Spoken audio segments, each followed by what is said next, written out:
Bonsoir et bienvenue sur Athénée Noctua, votre podcast de philosophie du vendredi soir. Je vous retrouve ce soir avec une voix un peu nasillarde, j'en suis désolée, mais j'ai la crève, pour achever le sujet qu'on avait commencé il y a 2 séances et qui s'intitule « Dans la guerre, on ne parle pas ».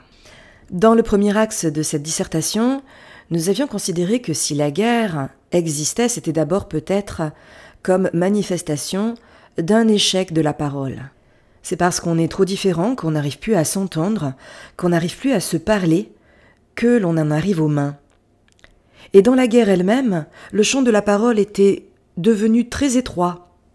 En effet, elle se cantonnait à une dimension informative ou conative. Il fallait se taire, obéir, respecter les ordres, et ce, en silence.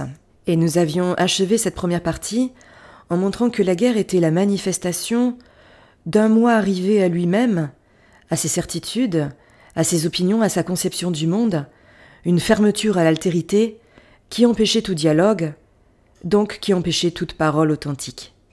Si donc, à l'issue de cette partie 1, nous avions conclu que, en effet, dans la guerre, on ne parle pas, nous avions proposé dans un grand 2 cette idée que la parole pouvait peut-être se situer non pas dans la guerre, mais dans l'avant ou dans l'après.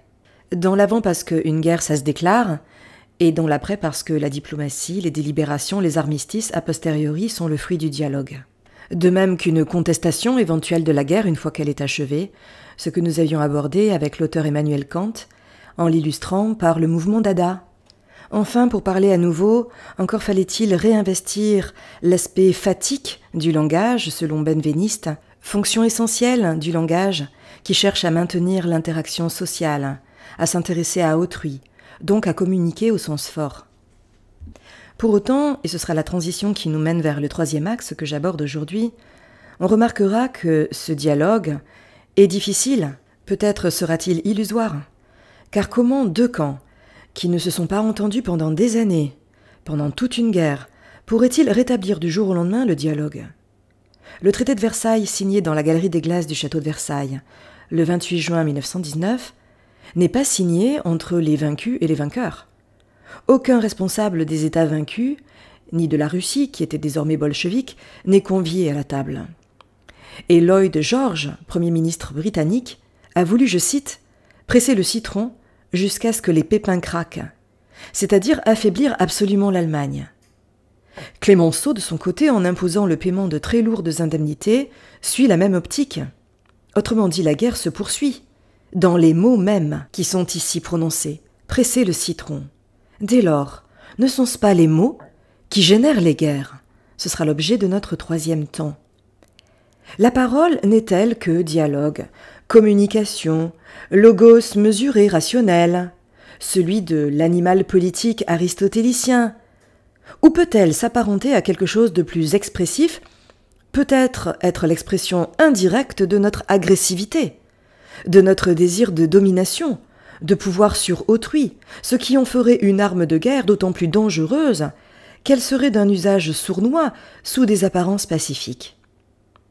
Autrement dit, opposer violence archaïque et irrationnelle et parole n'aurait plus tant de pertinence. Il existerait des guerres verbales.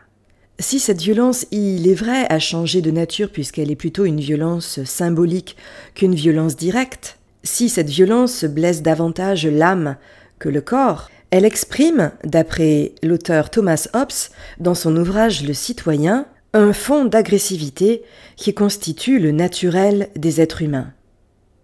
En effet, Hobbes analyse la cour et son hypocrisie sociale, qui cache à peine ce naturel agressif des hommes derrière ses codes et ses bienséantes civilités. Je le cite, « S'il y a du devoir et de la civilité en cet assemblage, il n'y a pourtant pas de solide amitié, comme vous voyez dans le palais où diverses personnes concourent et qui s'entrecraignent plus qu'elles ne s'entre-aiment. » Dans ce passage du Citoyen, Hobbes évoque les moqueries, les critiques acerbes, le goût pris à juger sans bienveillance aucune. Je le cite encore. « En ces assemblées-là, on picote les absents.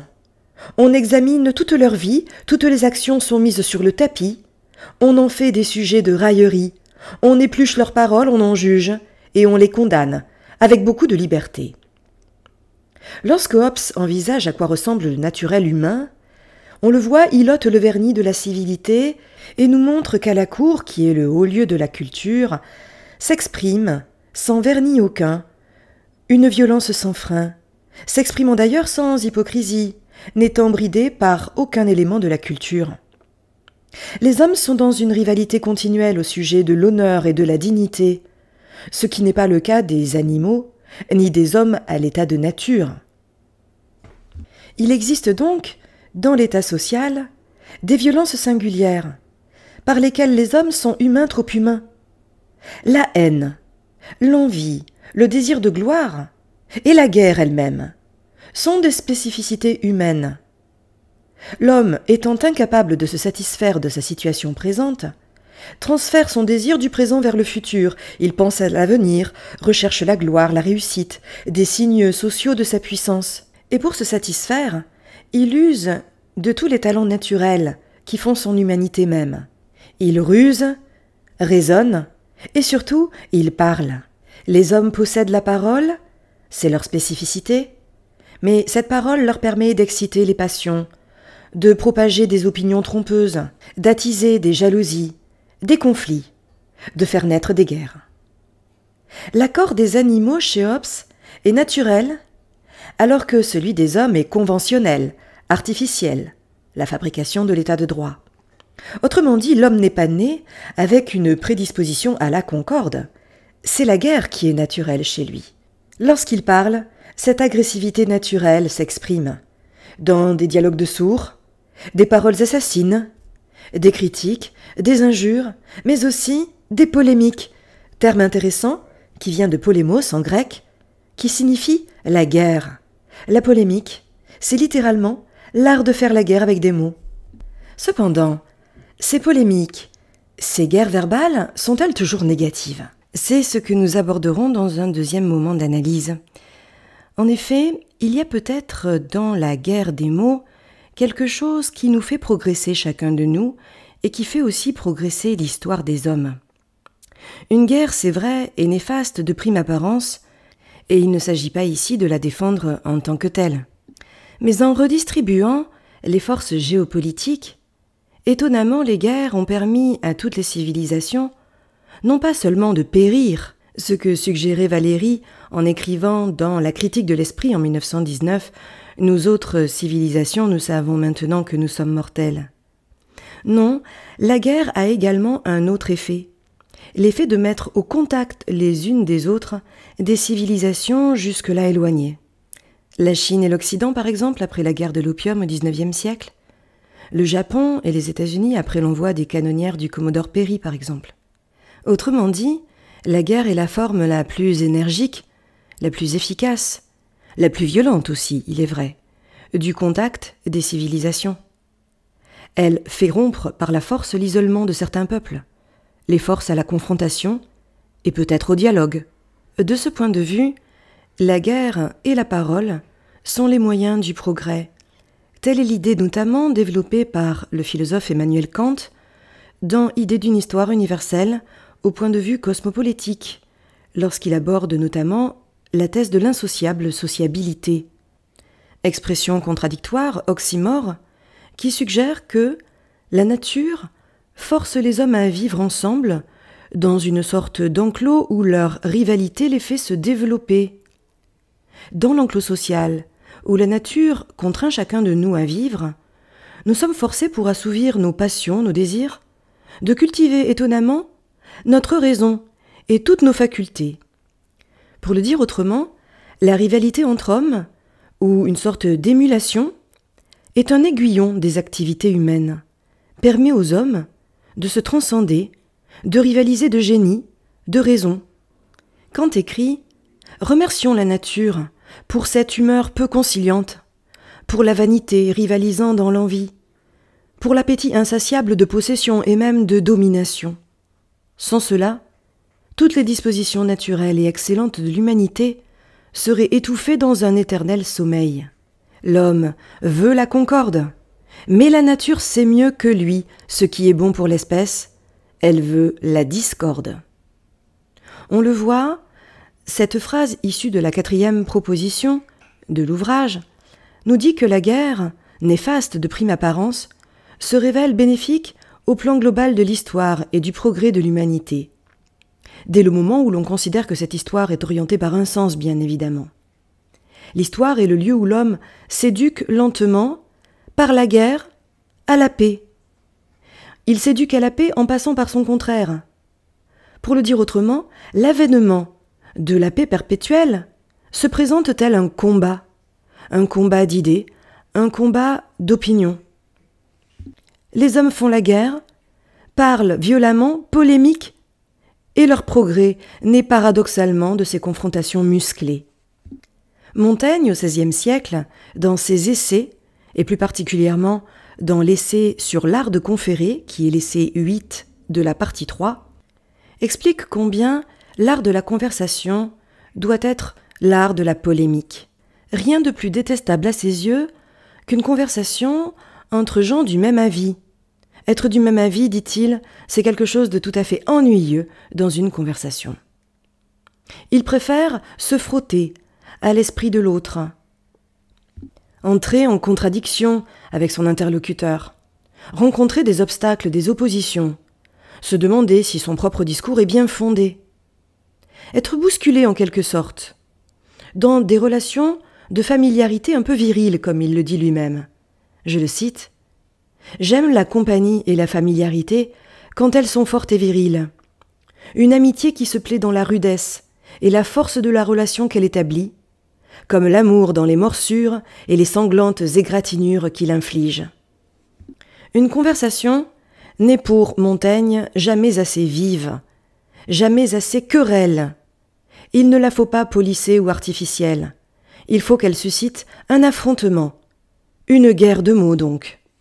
Il écrit encore « Quand on me contrarie, on éveille mon attention, et non pas ma colère.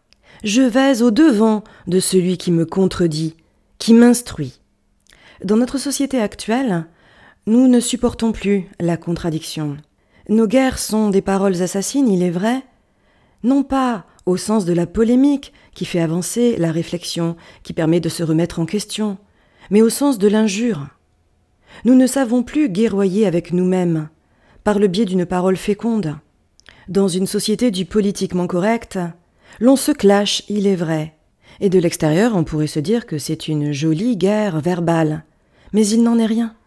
Car de la guerre, il ne reste qu'une représentation caricaturale, celle de deux camps radicalement différents, dans une relation binaire, dans un clivage.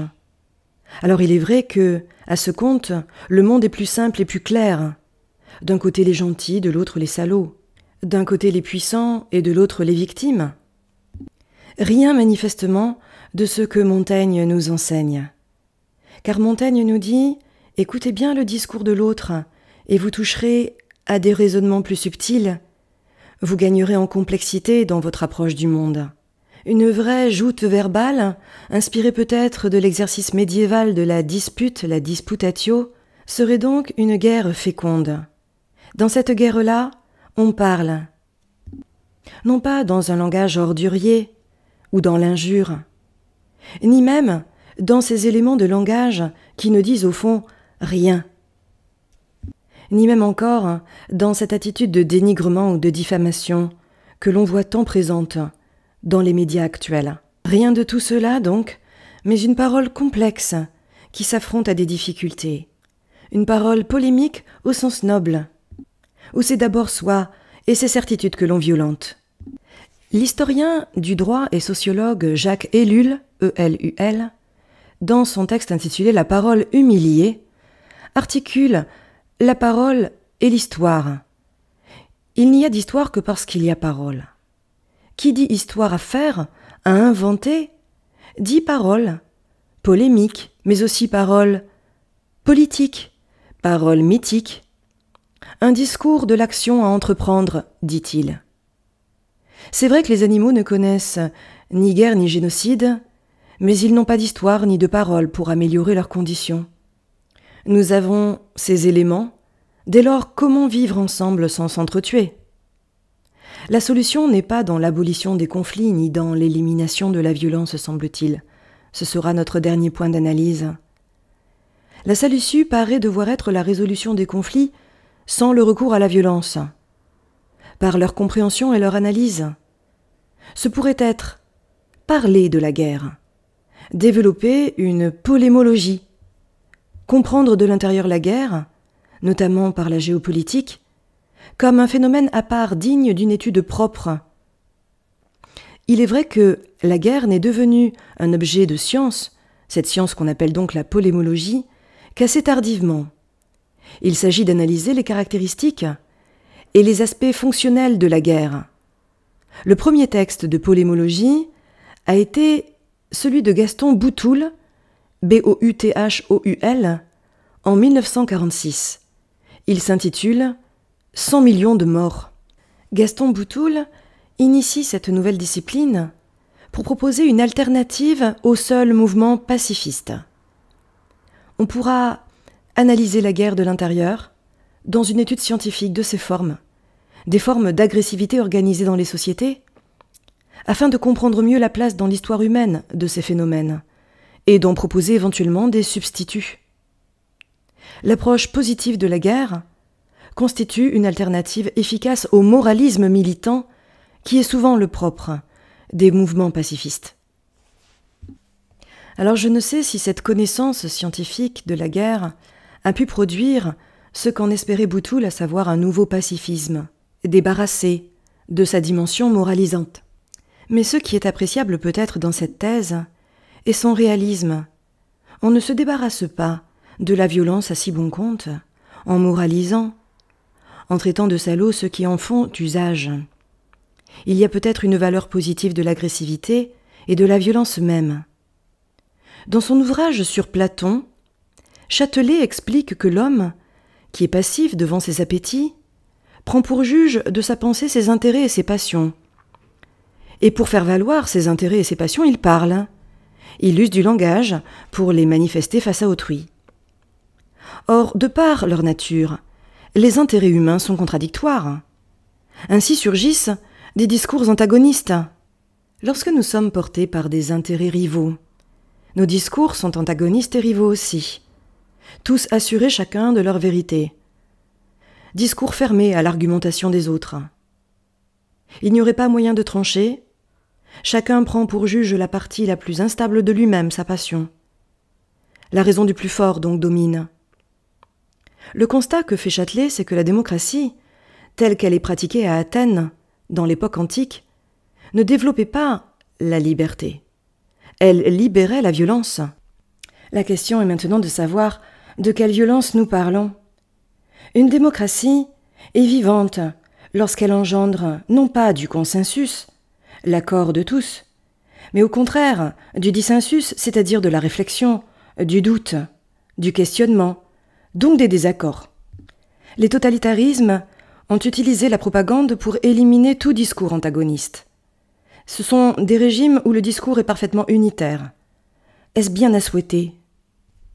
La censure d'une parole au nom de la morale ou de la bien-pensance, ou encore du politiquement correct, est sans doute une atteinte à la démocratie, en tant qu'elle a besoin de ses joutes verbales. Attention, les joutes verbales, nous les confondons peut-être, et c'est notre tort, avec les clashs, les punchlines qui terrassent notre adversaire. Sans doute est-ce la voie de la facilité qui est choisie ici, car insulter, dénigrer par la parole, délégitimer, injurier ou calomnier est sans doute bien plus facile, aisé, que de construire du dialogue dans la nuance, en laissant la parole de l'autre se déployer sans le couper, en argumentant, en cultivant l'art de la subtile complexité. Nous en arrivons à la conclusion de cette dissertation. Dans la guerre, l'horreur confronte un ineffable, un indicible. Que de gueules cassées sont revenues de Verdun complètement aphasiques. L'extermination massive lors de la Shoah est un indicible. Même les nazis qui l'ont organisée usaient d'euphémismes, de clichés, pour atténuer l'inhumanité de leurs crimes. Mais la guerre ne trouve son sens, sa justification, sa compréhension que dans le discours, a priori, ou a posteriori? La parole cède face à l'excès de violence de la guerre, mais entretient aussi une guerre symbolique, qui est la condition du progrès de l'humanité.